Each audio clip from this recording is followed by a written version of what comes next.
I remember leaving there and saying, you know what, the price point was high.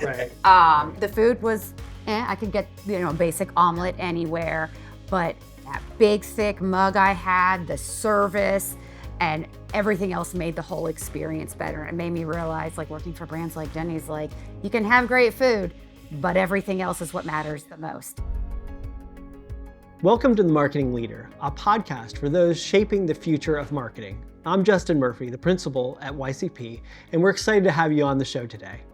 Today on the show, we're joined by Chrissy McKinney, who is the Vice President of Marketing Communications at Eggs Up Grill, and Jennifer Harmon, the EVP of Growth at St. John. And both of you guys are heavy hitters in the franchise world of dining. So we're excited to kind of focus our episode today on that topic. So what is it about the restaurant industry that to you is most inspiring? And what, as a follow-up to that, what do you want people to feel or experience when they walk into your restaurant? For me, at Eggs Up Grill, it's really about feeling like you belong there, like it's home in the neighborhood. It's where you're meant to be. So it's really about that experience. It's about making sure that people notice you and they smile at you and they make you feel like family. I think that it's more about the total experience versus what you're eating or who you're with, but it's all that feeling together, that whole total experience. And how important is that, Jennifer? Well, I think it's very important and it's interesting because it doesn't really matter if you're a fast casual or a quick service or a full formal environment. That experience of feeling welcome and like you belong is the critical piece. There's not a whole lot of difference in why somebody walks in that door and why they sit down and then why they come back. And coming back is the critical part for marketing. Yeah. Yes. Yeah. Well, let's talk about that. So what makes an experience worthy of a return visit? What influences that experience, and how do you get someone to come back in? Well, you deliver on the promise, and the promise is it can be determined through marketing with, your operators or your franchisees sitting around the table, evaluating what the current experience is, where the experience needs to go to be more successful, and define that then with your whole team so that everything that marketing does is to reiterate that, to reinforce that, and everything your operators and your franchisees are doing is reiterating that and focusing on that. It's hard for sometimes a new brand with just a small group of franchisees. It's hard for them to embrace that it is not, Dan's Eggs Up Grill, it's Eggs Up Grill. And therefore, you don't want to make distinctive differences. All of them really need to be the same experience because you're advertising that experience. You want them to walk in and have that same experience no matter where they go. The warmer, friendlier, there you can plus it up for sure, but it still needs to be the same store no matter where you go, even if maybe the decor is different. They've leaned into the local feeling, all of those things. So what were some of those steps? We talked in the pre-interview about Ricky's rules, I think, right? What were some of the things that he taught you both that really make the difference in that customer experience that we're all talking about? Because we all know you can buy a chicken sandwich in hundreds of different places in our city and beyond, but it's not about the chicken or whatever the dish is. It's about the experience. So talk about that. What are the rules that kind of define how successful brands really create an experience that attract people to come back and to tell others? Yeah, I think a lot of it starts from the inside out, right? How do you really share that DNA? It goes from the top down, right? So, Ricky, our CEO, you'll see him out there bussing tables at the restaurant if they need help. So it's how can you support and help one another and continue to deliver on that brand promise? So again, for us, it's everything to make you smile. But you're right, you can get a chicken sandwich anywhere. So what makes your restaurant, your brand stand up? And I think the consistency is the number one thing. I know I'm going to get a great experience no matter which location I go to, but I think it's also having that local personalization and that feeling that, hey, I know you might be my neighbor down the street, or hey, we sit together every Wednesday morning and we share a cup of coffee together. So I think that's the most important part of getting people to come back, is that feeling. And you can't just get it by eating a chicken sandwich, right? It's all the pieces together. So what is another thing that Ricky taught you that really stands out in your mind? I mean, I would say that we do, we laugh a little with Ricky's rules, and Ricky, you have those, and we're very supportive of your having those. I think Ricky talks more about how we treat each other, how we embrace new ideas, how we move forward together as a team.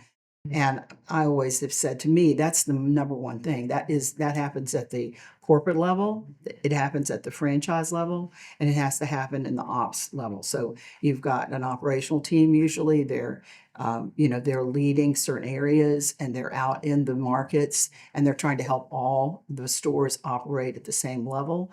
It can be very scary late at night. Your machinery breaks, your people don't come in, people work remotely now. We've changed our dining habits, we've changed our, how we order dinner in. I mean, all of that changed after COVID. We came out with the off-premise being probably almost as big a part of the ticket as in store. Oh, To wow. go, and also all the delivery routes, which I believe y'all are tapped into those. I was gonna say that's a great point. Back in the day when I first started in the restaurant industry, dine in is pretty much 100%. I mean, pick up to go, things like that. But now it's about 79, 80%. Yeah. Really? Yeah, at our brand and Wow. other brands, it's even lower, because just that convenience factor, guests want to get what they want, when they want, where they want. And so the third parties, the DoorDash, the Uber Eats, the ordering direct and having it delivered is more important now than ever. So tell me about that in conjunction to the topic we just covered, which was the experience. So with a to-go order, you lose a lot of the personal touches. In fact, you may not even see the customer. You may not even meet them ever. They may never walk in your door. So how do you actually have an experience that's different and differentiated when you have this drive-in culture or this to-go culture that we've all embraced?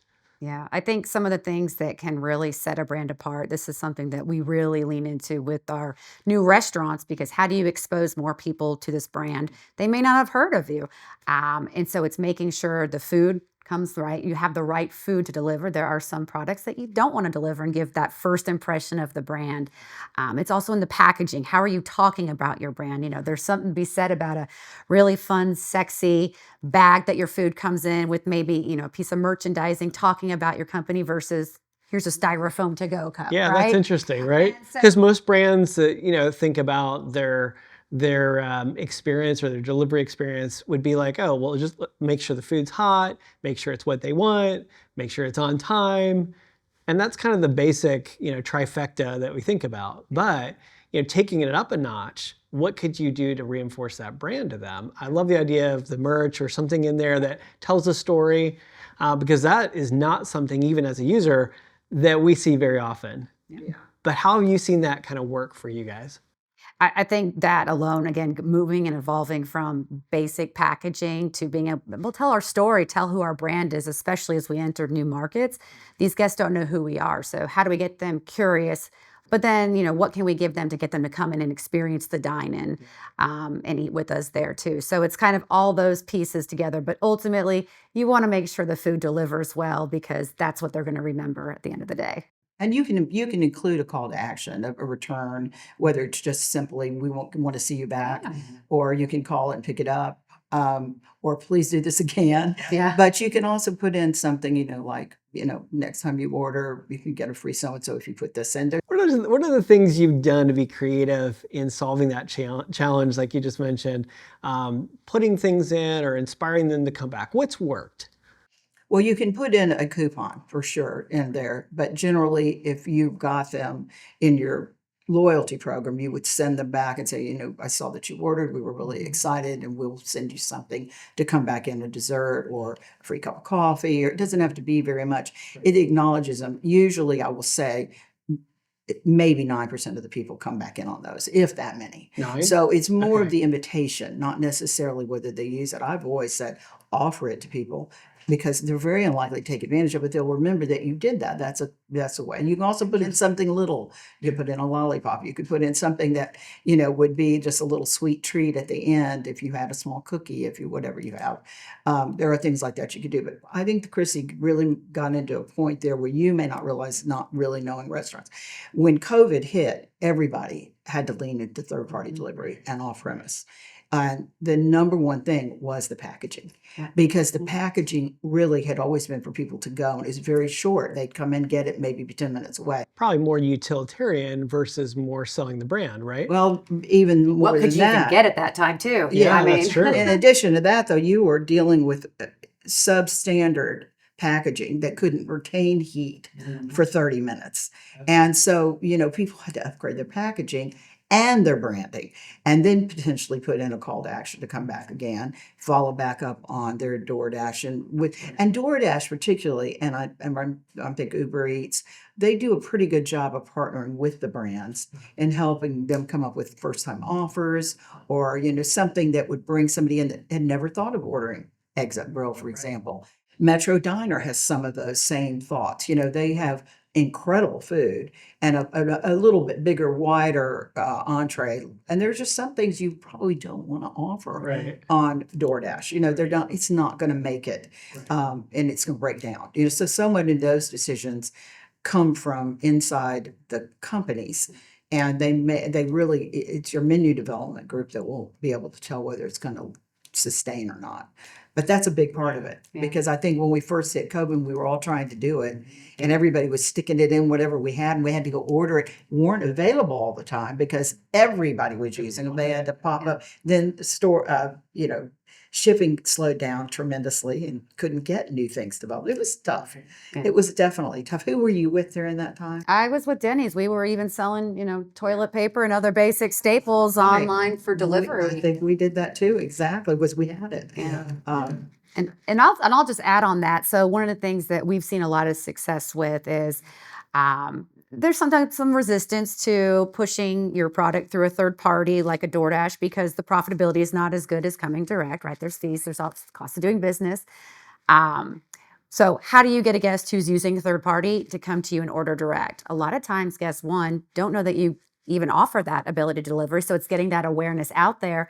And the second piece is, how do you get a guest to realize, hey, it's actually more affordable if I go to direct to them. So what we'll do is like a bag stuffer when it's a third party order, and be like, get the lowest price around, order direct. Or like you said, it's like a $5 off, free delivery, or the sweet treat. That's funny because we actually call the category sweet treat, but we have these amazing croissant style donuts that carry really well. And just put in a couple of those to guests. But those are the things that they remember, whether they use the coupon or the offer and come back right away. They're going to remember, last time I ordered from that brand, they just gave me something for free and it made me feel good. I love what you're saying about that, because that's really any type of business anywhere. It's really leaving an impression that they want you as a customer. Yeah. It's so simple when we think about it, but so many brands kind of deliver on their service or their product, but forget about the people that are actually consuming or buying it. It's all about the people, right? All about the people. Yeah. Tell me you mentioned a moment ago how you've had a low success rate in getting people back in the door with coupons, but I love what you said, Jennifer, about it's an invitation, and it feels a certain way to be invited back versus just missing that opportunity. You could deliver the food, give them what they want, and totally miss that personalized invitation to come back. And I think that's so important. How do you differentiate yourself by service? I'd say there's three big buckets that we focus on. So it's affordability. So, right, especially now with gas prices, you wonder how much they are today. Making sure that our guests know that they can get a great meal at an affordable price. So I think that's one thing that can set a brand apart. I think the other one is approachability. Do they feel comfortable walking in the door? How is the setting? How is the lighting? Is the music, loud rock music, which works great for some brands, but what kind of feeling do you want your guests to feel? And then the hospitality, making sure when that guest enters that you say, welcome, we're glad you're here. Making sure to stop by as a manager and say, is this your first time here? great to see you. We hope you come back. It's all about those connections and having those conversations. To me, the hospitality is the biggest piece. And again, that starts from the top down to the guest. Well, tell me about the hospitality side, because Jennifer, you spent time both in the restaurant space and the hospitality field. I don't know, if it's hotels, was that? The agency also has rooms to go, so that experience is something that has to follow through from the moment they walk in the door to the time they get it. They come home and they read the paper and see there's great circular with all these things. I always use the word invitation, and you noted that because you are always inviting them in. That's the whole point of restaurant hospitality. You are inviting people in to use your product, to come in the door, and you want to give them a great experience. And one of the things that Chrissy and I talked about earlier that I think we know is so important is to get all of the franchisees to walk in lockstep. So the experience is the same if it's happening in Alpharetta, if it's happening in Spartanburg, if it's happening down in, Pawleys Island. Wherever they are, they want to operate the same. For Metro Diner, that's the same for them. The Metro Diners have a really unique way that they kind of blend into the environment, whether it's St. Augustine or it's Jacksonville or it's now in South Carolina. They look and feel a lot like that area. So there is some distinctive differences on the outside. But once you walk in the door, you have the greeting, you have the food, you have the local feeling, and you're always being invited back. And I do think that's one of the things that these two brands probably really share. Those things are all very similar. There's not much of a distinct difference there in how they work. But I do think you have to know, and I would say in restaurants, you have to know, can the back of your house support all of these products with the the lowest number of people working in the kitchen? Because that's all of these impact marketing so much. And I've always had to own both of them, because when you're in marketing, you have to understand that if something doesn't come in and they're besieged with people, how are they going to deal with that? And you have to have that sort of how to bring them back in and keep them philosophy for those days, because it happens, and probably now more than it probably ever has. So how do you do that? So you've got, a shortage of labor in many different areas. You've got, prices going up, rates going up. You have all these different factors that are working against you, but you want your brand to deliver a consistent experience every time for every customer. How do you make that happen? And probably even more important, how do you keep that happening? Yeah, I would say, it's funny from a marketer's standpoint, my job is to bring the guests in, right? So I can have the best, shiniest, sexiest program out there to bring guests in, but if we can't execute on it, it's going to ruin that experience, right? And so I think it's kind of going hand in hand with your ops team and making sure you're lockstep that, hey, they're getting the training they need. They're getting that consistent training. They're getting that communication. That's something that I've always been big on, whether it's working in a franchise brand or corporate brands, having those communications with the restaurants, making sure they're aware of what's going on, what's coming up so they can stay in the know. And I also think it's your franchise partners. You have to all work together. But it's being consistent with those things. It can't be, hey, we have this new LTO coming out, here's some training materials, but then 2 months later there's new LTO, but we're not going to train you because you did it 2 years ago or something. So it's making sure that the expectations are known ahead of time, but really just being lockstep with your franchise partners, with your ops team, and with your marketing team. Everybody has to be in the know, and on the same page all the time. That was the key.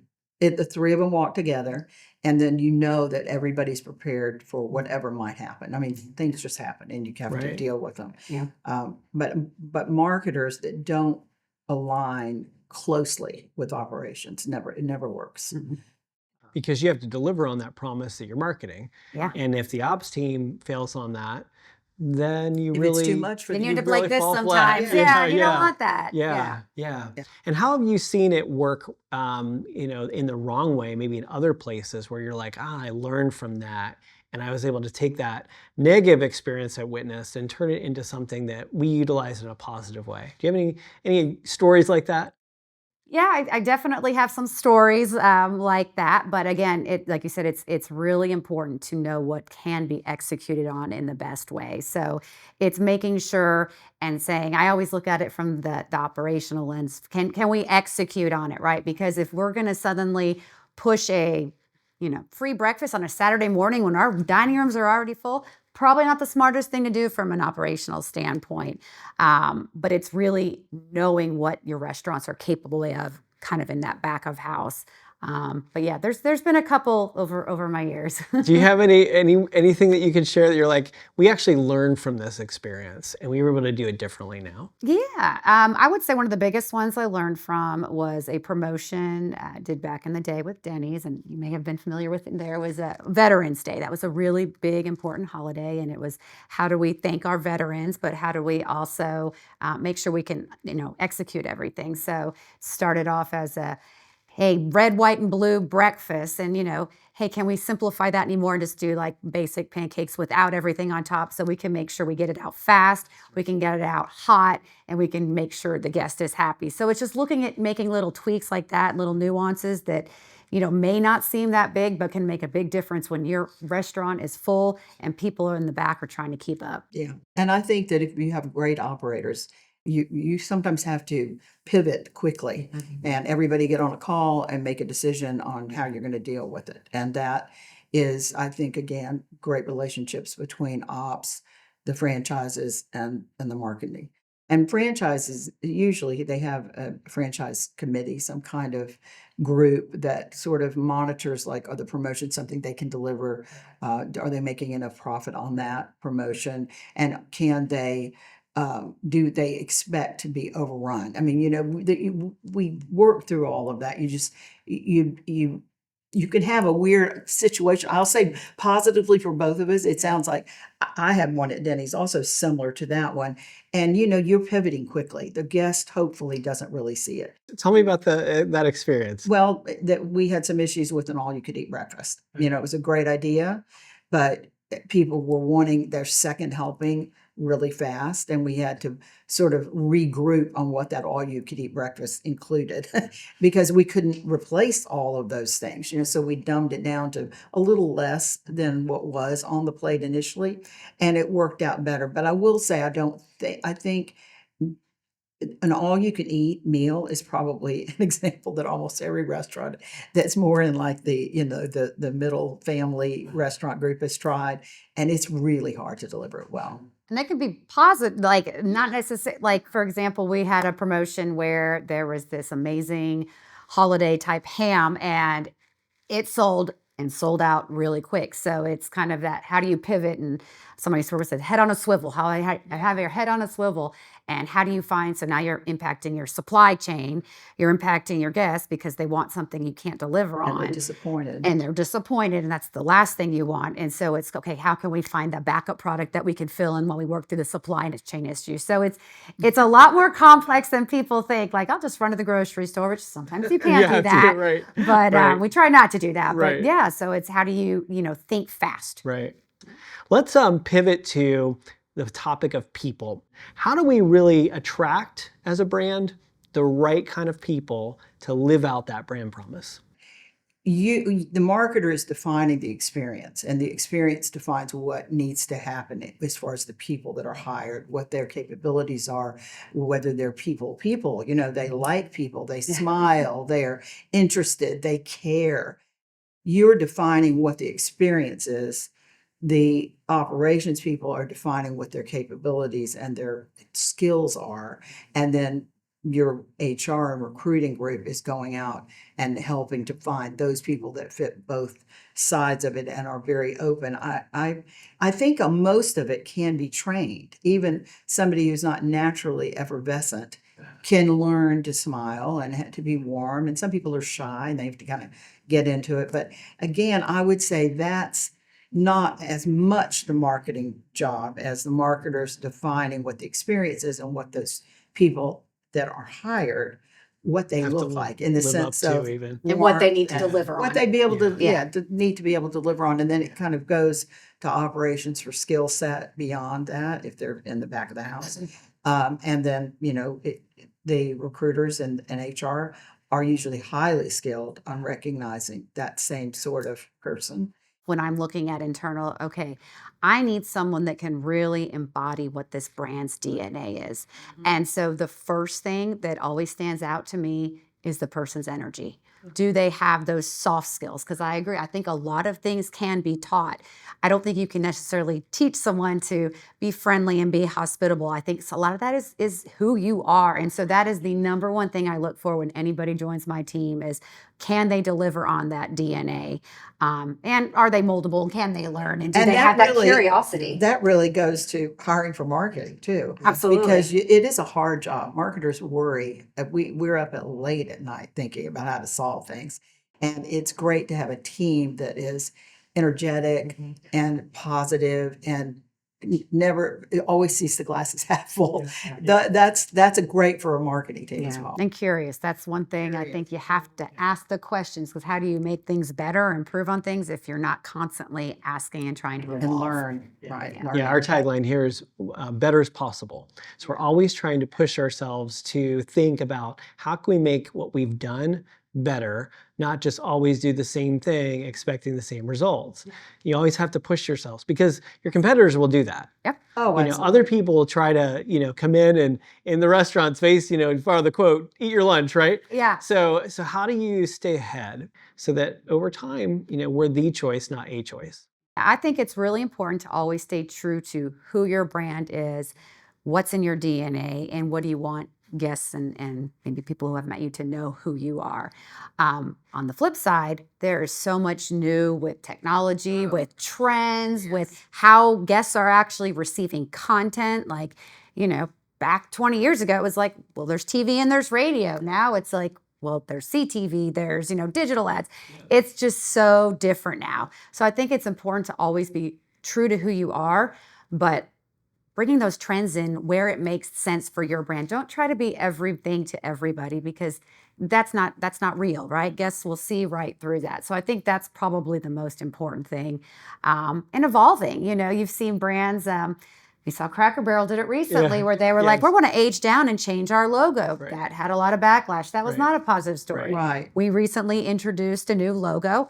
Very similar, just a slightly tweaked version of our little egg logo, just to be a little bit more fun, a little bit more modern. But again, it's still true to who we are. And that goes with like remodels with restaurants. A lot of the times you'll see they're completely overhauling who they are. And it's like, who is that? That's not the brand I remember. So we've continued to evolve and do restaurant redesigns, but there's always that same feel when you go in, whether it's a different piece of artwork or a different color booth, you're at an Exo Grill. And how do you then attract the right type of target audience for your brand that wants what you have to offer? Talk about that audience. How do you know who to go after? How do you continue to listen to them? Well, I was going to say you've got loyal users, so you know your loyal user base.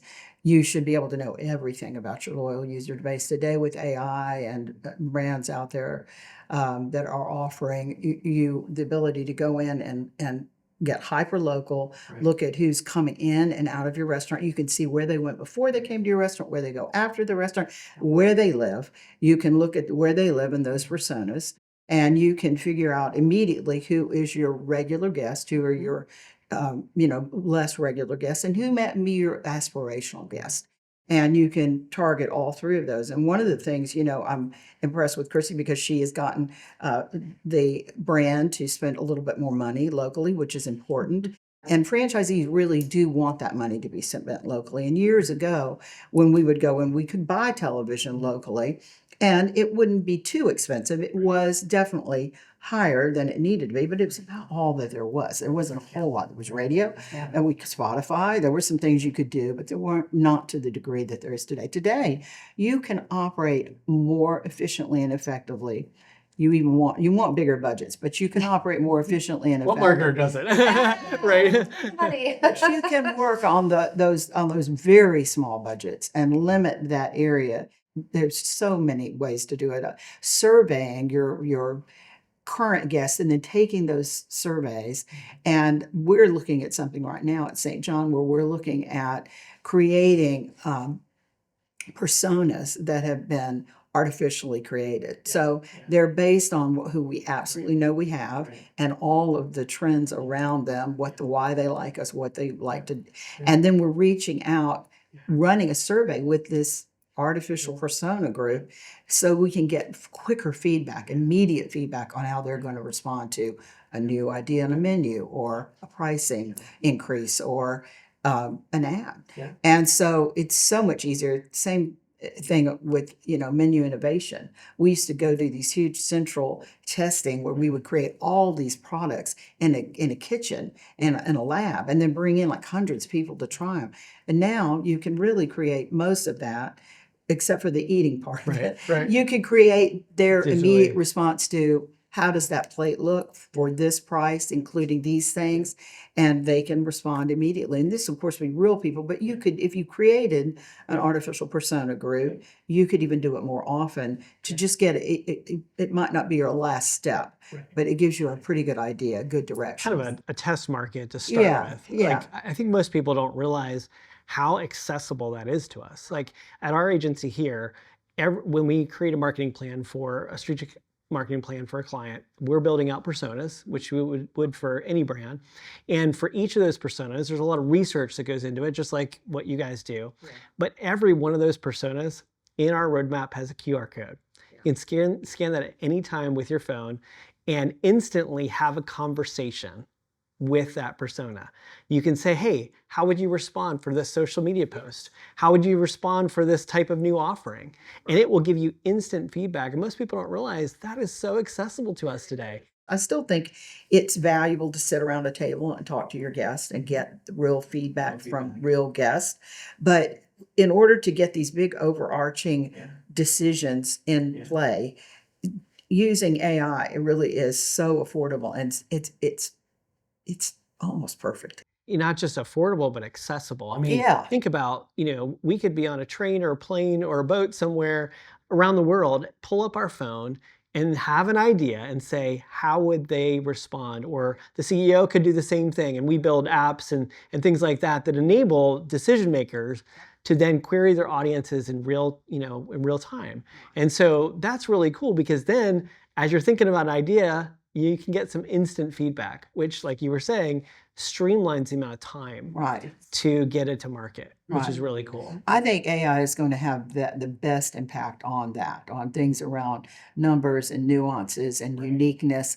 And, I think it can be used to ideate for creative. I still think right now, I'm still really in line with getting that creative done by creatives. The world of a marketer, I think, is to embrace AI, to feel very comfortable. You're not losing your job. I think the same for creatives. Creatives, it just gives them more application. It doesn't limit their brain. Their brain can go anywhere and it can go a lot faster sometimes than it might have been able to. The ideation part specifically. Yeah, versus the creation part. Yeah. What have you seen in your space? As far as AI? Mm-hmm. And just where do you see, even bigger than AI, where do you see things as a marketer and looking across the landscape, where do you see things going? What's most exciting for you? I think it's the easy ability to get access to who your guest is and be able to talk to them fast, I think is the most exciting thing. It's also the most scary thing, right? So a lot of people don't realize how much information we actually have on our guests. So we also have personas that are built out and we know exactly which restaurant you're going to, how much you're spending, what you're eating, how frequently you're coming in, what are your demographics. And so that helps us target those guests from not only a brand standpoint, but also hyper local. So what do we have in our marketing toolbox that can really reach out to them? So marketing is no longer a one size fits all. Yes, you need consistency. Yes, you need the same brand look and feel everywhere you go, but you also need to be able to know that I need to do things different at this restaurant to drive traffic, to drive guests.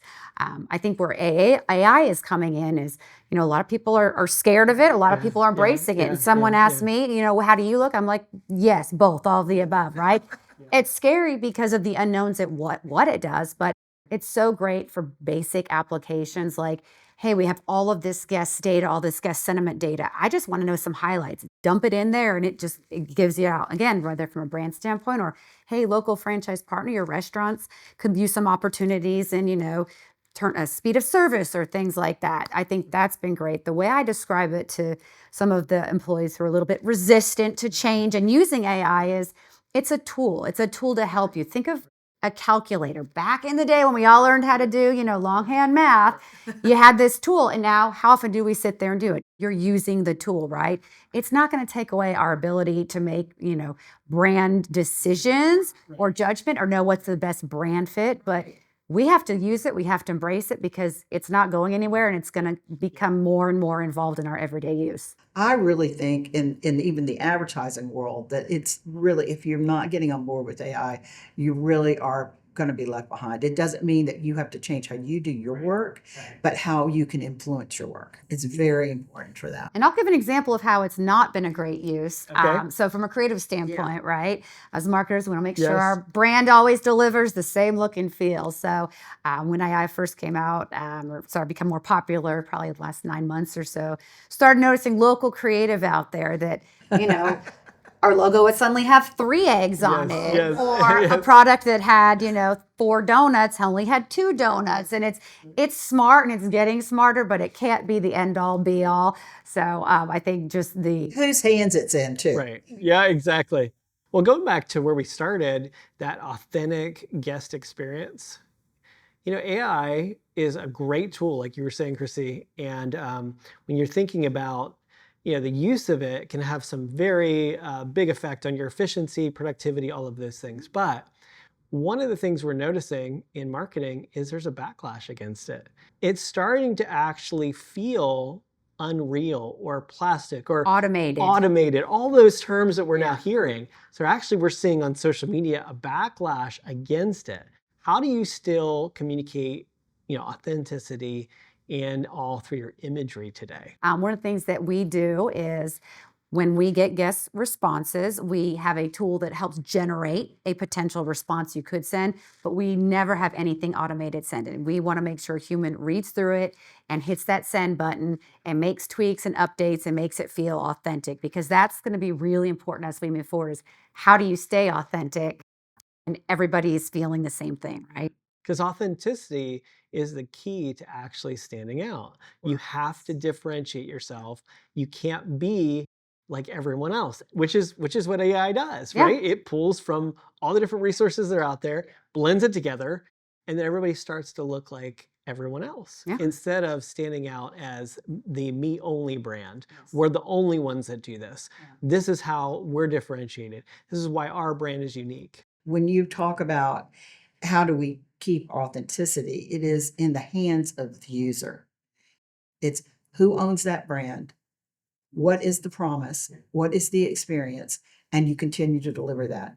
And AI can help in the process along the way. It can take the order on a telephone. It can respond back how many minutes it's going to be before it gets to you. I think we're going to see great lightning speed increases in positive experiences, for example, in off-premise, because it's going to be able to say, hey, we don't have enough people to do this. And it might come back with a message that says, I'm so sorry.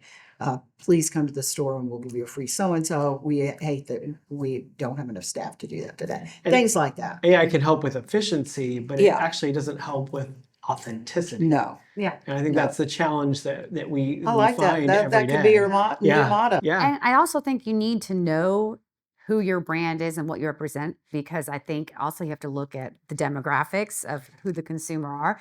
There are going to be guests that have been dining in your restaurant for years and years and years. And if you suddenly show up with a robot that delivers your food, you're not going to like that, right? And whereas, younger guests will be like, that's the coolest thing ever, right? Can we go back there? So I think it's how do you take all these systems along with that human element and merge them to the best that works for your brand, and every brand's going to look a little different. Yeah. When things don't go according to plan, you have a great idea, but it doesn't go the way you thought. How did you react? Give me some stories of when you had the best idea, but then it kind of failed, and what'd you do about it? In my history, we tested, I'm sure this is the truth with you, we test so much that by the end of the time you roll it out, there shouldn't be any mistakes. You really should know. You've tested it, you put it in action in the restaurant, and you're constantly tweaking it and fixing it to be the best it can, or you're eliminating it, which, we've looked at many things through the years and we just thought, can't do that, or nobody was really interested in it when we tested it. So, uh, I think I hate to say it because I don't think there are mistakes made, but it probably doesn't need to go. It doesn't need to be out in front of the guest unless it really is ready. I think that's how we eliminate getting things out there that don't do well and that do fail is testing. And I think years ago, testing was done, it took a lot longer time frame, right? And there could be times where have I ever worked on a product that came to market and didn't sell as well as it did in the test? Absolutely. Well, maybe it's because we didn't have all the insights and the data that we have today and can make smarter, better decisions for the brand. So I think we're constantly getting better at making those smart decisions. There's always going to be mistakes. We're always human. That's, I guess, what keeps us authentic, right? Yeah, So also, yeah, yeah. Can you tell me about a time in each of your experiences where, creativity and just whether it's last minute, where that really saved the day? these were all the skeletons in our closet, right? Right. I can think of one when I was talking about this the other day when I was with Denny's. We had these little Grand Slam characters that were in all of our creative and did really great. And then started getting picked up on social media that the sausage looked like, well, Yeah. And so people started, the social media fires, right? Well, our agency saw that and we all leaned in and thought it was a great opportunity and played on it, made a social with, little sausage sitting there and bacon patting him on the back and saying, it's okay. And That's turn great. something That's negative great. into Into something a positive positive. and funny. So I think you have to look at opportunities like that. And it's not necessarily one person, it could be anybody on the team. Yeah, that's a great example. Jennifer, what's one story in your experience? We have a great public relations team. And actually, that would be the kind of solution that public relations would come back with. If something's running out and people are saying, they've run out of their new so and so, we probably would spin that and say it's coming back. We had no idea it was going to be so popular. I mean, there's just all kinds of things like that you can do. I can't think of anything quite that big. Mine would be more minor, and I would say that they're often solved by the creative team, which has a strategist sitting on it too. So it's we try very hard to have it all solved before it walks out the door. Doesn't always happen. And what do creatives have to think to be problem solvers like that? What do they have to challenge themselves to do differently? Or how do you stay sharp creatively? I think you have to think outside the box. And, Yeah. and like I said, I think it could be anybody having a great idea.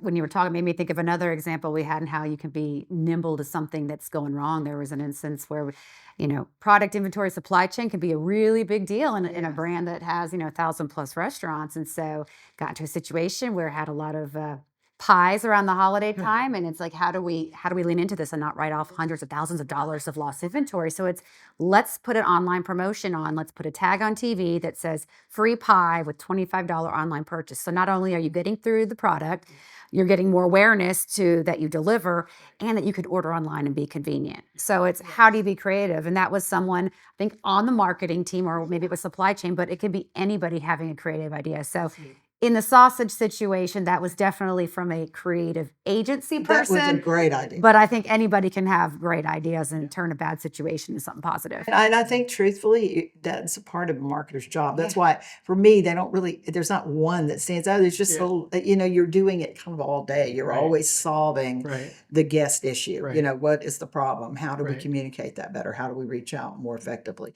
What 2 tips would you challenge marketing leaders today to either think, be, or do differently? I would say, I think the way we used to measure success 10 years ago, 5 years ago, I think it's constantly changing and evolving how you look at it as something as successful, like where it used to be maybe like ROAS, return on ad spending, for those who don't know. It's different now. Are you reaching the right audience? Are you getting people brought in that you were meaning to target versus such a wide net? So I think it's just looking at success a little bit differently. Performance marketing, I think a lot of brands nowadays are looking to buy their guests with couponing and discounting, and nothing can replace that connection you have with somebody and that loyalty that comes because of that connection. So I think that's one, and I'll let you go ahead and chime in on another one. I think of another one. I think you're right. It goes back to those original things that we said. You know, if you're in marketing, you need to understand the guest fully, but or the purchaser or the client or whoever, whatever you're selling, whatever you're trying to get somebody to consider.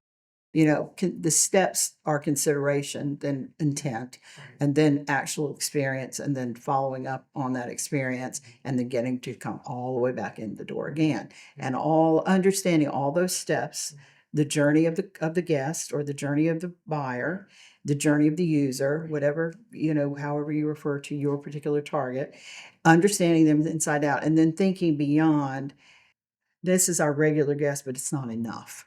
And how you market, you can really, and I think we've talked a lot about her example, particularly hyper local, not hyper expensive, and very carefully chosen your users, your areas, and then you keep expanding it. If that keeps working, then you have to be the marketer with the confidence to go in, or the agency that says, look at what we got from spending 2%. Let us move to 3 and see what can happen. Anything else that comes to mind, Chrissy, as you want to kind of challenge or inspire or You know, it's funny. Been in marketing my entire life, and it was probably, let's see, Eli's 11. So it was probably about 9 years ago because he was 2. And I remember I went to another Broken Egg thing, and I remember leaving there and saying, you know what? The price point was Hi. Right. high. Right. The food was, I could get, basic omelet anywhere, but that big thick mug I had, the service, and everything else made the whole experience better. It made me realize, like working for brands like Denny's, like you can have great food, but everything else is what matters the most. Yeah. It is, and it's so hard at Denny's. It's just such when they get so big, Yeah. it takes such So a much, probably. tuned in Yeah. ops team, and it's just hard. It's hard. I mean, I haven't been to Denny's probably in 10 or 15 years. Some of them are so much better than others, and it all has a lot to do with the franchise. Oh, okay. Yeah. But I've been to First Watch. I've been to Eggs Up Grill a number of times. Another Broken Egg, IHOP, which I can actually went to IHOP last year because I hadn't been. Did you have a good pretty experience? well. So I remember we Depends went where you in. go. It was the one right here in Woodruff. It was Yeah. slammed busy. Yeah. We got a seat, just the 2 of us, and I remember I was like, oh, I forgot they bring you the carafe of coffee, so I can just keep filling it. But the mug was so tiny, so I didn't want that. Yeah. The food came out fast. The food was good, but it was a lot for me, just like the amount of people and just everything going on. And the bill was like $35 for 2 meals, which I'm like, 2 basic breakfasts and a soda and That's a coffee. a little high. That just seems really Yeah. high. So in pricing your services, you have a number of different competitors in this category. How do you actually price for the value that you deliver in a way that actually comes across affordable to your specific target audience? Pricing is something that's on top of any restaurateur right now, especially with the everything going on macroeconomically. But we always want to make sure again that we maintain our positioning as everyday affordability. We don't want to become a brand that has to offer discounts. We want our guests to feel like they can come in and get that great price. Are there restaurants that have to do a local promotion to drive additional traffic? Absolutely, you're always going to have that. But I think it's being important to look at who you are, and like you said, who are you trying to compete with? Because you want to make sure that you're right price with them or below them if in that case. But you also want to be able to deliver a great quality food at that great price. But the service also makes a big difference when you're looking at how much you're spending. Right, absolutely. And I would say, again, you're partnering. You're partnering with menu innovation. You're partnering with your R&D group.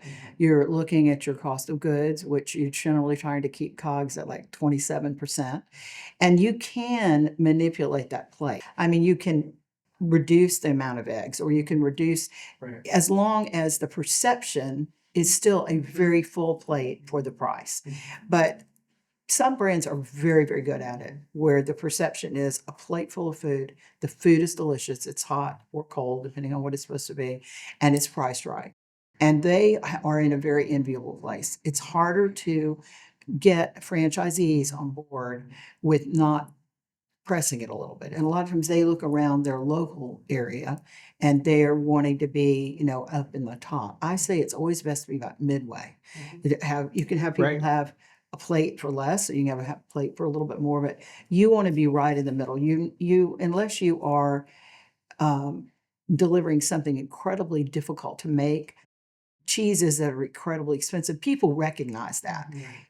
If you're not, then it really needs to be within the vein of what's being offered in that particular market.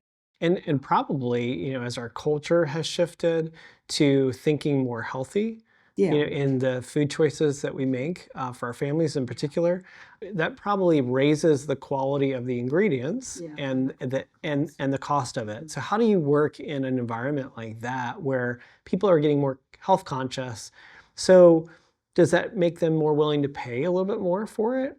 Well, I think you're right that people are looking at healthier options and they're looking for less seed oil, if not any seed oil, and they're looking for beef tallow. And we're seeing a lot of brands that are leaning into that and they're actually getting very good results. So Steak and Shake is one that has added beef tallow and they're doing their fries and their meat is coming from grass-fed open ranges. When you start delivering that, you will expect to pay a bit more, and you can be a bit more. It doesn't mean they're making more profit, probably not. Yeah. But I do feel like they are resurrecting themselves. They have this sort of retro feel, and they talk a lot about Highway 66 and things like that. I am impressed with everything they're doing, and I think they're an example of you're probably willing to pay just a little bit more because you understand what you're getting. Even alcohol, like Yeah, that's one thing yeah. that's dropped off, and so Yes. like we're looking more into like mocktails or kind of those Totally. different Yes. types of fusion beverages Yeah. because guests aren't drinking alcohol as much. And Right. it's more of a health thing. Right. And I do think guests, they do expect to pay more. So, we're going to stay true to who we are. Are we going to have, do we have options for guests wanting vegetarian? Absolutely. Do we have gluten-free items? Yes. Do you have to pay a little bit more? Yes. But you also do egg whites, right? You have a lot Exactly. of Yep. options. Yep. And people know what their options are, Right. where they're going. I think I would say that Eggs Up Grill to me has complete options for almost anybody, Mhm. except for maybe the oil that they're doing the food in. But other than Yeah. that, I think those are good, healthy things to eat for people who eat those things. And I eat those things. But I do think it'll be interesting to see how people win in raising the quality of their food. Yeah. How do you really sell your products and do that in a digital world when someone is picking up their phone, thinking on a Saturday morning, all right, it'd be easy to just stay in bed and have the guy show up on my front porch. That goes back to my advertising days and all about how you talk about your product. So you can absolutely do a great job digitally showing the product. So whether it's saying, hey, we actually have fresh cracked eggs, we don't do liquid. So putting fresh cracked eggs or pancakes made with buttermilk or putting those keywords that resonate with guests, I think that's the most important thing. One thing that's really critical, and it's interesting to me because I think Chick-fil-A just has a following that hopefully they'll never lose for them because I'm impressed with the brand. But their food photography is not that great, but people know what does 8 nuggets Right, look like. They right, know right. they're not worried about that. Although I do think if I were them, I'd upgrade photography. But that is just If you're watching Chick-fil-A, upgrade your food photography. I do think people will pay more. You have to show them what it's going to be. And your plates are full. They're really almost off the plate. They're so full and they're delicious. Yeah. And it comes across and all of your menus are great. I will take a little credit for having set them on the course of Absolutely, more yeah. beautiful because it is all about what you see. Yeah. We buy with our eyes. We're humans. That's what we do, And then we read. So we're attracted by what we see. Yep. And then we read those important buzzwords, those keywords in the descriptions, Yep. in the titles. And then probably we look at the price. Yeah. That's exactly what it is. That was one of the first things when I joined the brand was we've got to have better photography online because guests are looking at that. And And it if doesn't look great. it looks like it was shot with an iPhone, in the kitchen with a napkin Yeah, behind yeah, it. yeah, It yeah, probably yes, was. yes, yes, So that's been a yes. big focus because you're right. People order with their eyes. Yeah. Well, that's really helpful. So thank you for sharing that. Oh yeah, this was great. Thank you for including us. Yeah, we covered so many things I think will be helpful for people as they watch this and Such a get fun inspired. industry. It Yeah. really is. Like, I'm not in your industry directly, yeah. but There's a lot definitely of a similarities lot and of carryover. crossover. Yes, I yeah, love it. Like, I can't yeah. imagine working on it in a different industry. It's just, it's so fast paced too, to your point. Like, it's like 2 a.m. thoughts that come into my Yes, head. Like, yes. I was at Ruby Tuesday, and I was there during COVID. And what's the number one driver for Ruby Tuesday? A salad Salad bar bar. you make yourself. I was working every morning on municipalities changing their rules. yes. And we served that salad 14 different ways, depending on what the rules were. And, we made it in the back of the house and they had things they checked. I mean, it was just so I different. remember when it shut down, I was on a 9:30 p.m. call with franchisees in the West Coast, and we were talking about what our menu should look like online for grocery. Oh, And I'm like, okay, I don't know how much to charge for like a pound of turkey breast. Like, these are things I'd never have to deal with. And then suddenly you're selling groceries online, but then all the health code stuff and all of those, like, all right, I got one more question yeah. because now you're getting me thinking. So are we still recording? Okay. All right. So you're talking about all these things. It got me thinking. We were talking about IHOP. So I've got to ask the question. Burgers at IHOP and being, like you said, Chrissy, true to your brand. Mhm. What do you think about that? Are burgers at IHOP true to their brand, or was that like a PR stunt that kind of missed? Oh, I see what you're saying when the IHOB or a House of Burgers. Yeah. So it created buzz, right? I think sometimes when you talk about PR, any PR is good PR for your brand. I would agree. Did it stay true to their brand? Not as much, but I think brands that were typically known as more of a breakfast brand have struggled to kind of redefine their identity. We dealt with that at Denny's. Like, Yeah. how do we hit that dinner day part? Yeah. Their burgers are fantastic. I'm not going to lie. But how do you, and I think the biggest day part for IHOP is still breakfast at the end. I'm sure people tried the burgers. I don't think it did as well as they anticipated, but yeah, like, we're not going to suddenly open up the doors for dinner at Exit Grill. That's not who we are. Right. Doesn't fit you. But IHOP is open 24 hours a day. And IHOP is very comparable to Denny's. They have menus much like Denny's. I think they leaned into burgers. They probably have had a burger all along, but they Yeah. leaned into burgers to see if they could drive the dinner day part and get people in that would not normally ever be in. And I imagine they got a few. I think it kind of hurt them because their name is International House of Pancakes. So Right. it's just such a difficult thing. Maybe they could have Yeah. put something underneath and made it kind I of. mean, their brand is defined literally by their name, pancakes in the name. That's hard to overcome. So I think that was hard for them. But the unfortunate thing is they do compete head to head with Denny's. I mean, that's probably their single most direct Oh, yeah. competitor. And that competitor is fully breakfast, lunch, dinner, snacks, evening, late night, milkshakes, on and on and on. And IHOP is struggling on that. I think if they would lean more into who they are, I think I see a lot of restaurants that are just sitting with no one in it. So they do need to kind of redefine and do some work on the back end. And I think it's, like you said, leaning into what you're good at. So I just said, like, Exit Grill, we're never going to do dinner. We're not. But what we do is, if there are times where the dining rooms aren't as full, how do we lean into catering? That's a big opportunity for us. Or like turn the dial up for the third party or for the off-premise delivery. But I think that's one thing that brands should do, is take advantage of like who they are and stay true to that without thinking they have to look at every other day part or every other revenue channel, or we need to sell, You margaritas do a now. great job with catering. I don't know how much you're really selling, but I see it. It's I a know really it. hard, yeah. I think you do a great job pushing it out. And I think, we created programs before, and you probably have some of those same programs where we would have outreach to all the businesses Yes. and constantly Yeah. reach Yeah. out to them and invite them in for that Yeah. to pick it up in delivery. And I know you did delivery. I think Exit Grill does a great job on catering and Yeah. did then. Well, a lot of times it's kind of like third party. This is your first time to make an impression with somebody, so you want to make sure it's a good one. So, but it's who you are. Well, Chrissy, Jennifer, thank you for sharing your insights on the Marketing Leader podcast today, where leaders are really challenged and where that strategy gets some clarity. We really appreciate you taking the time to share those insights with our listeners, and I hope that they can benefit from a lot of the practical things that you've given us today. We really appreciate that.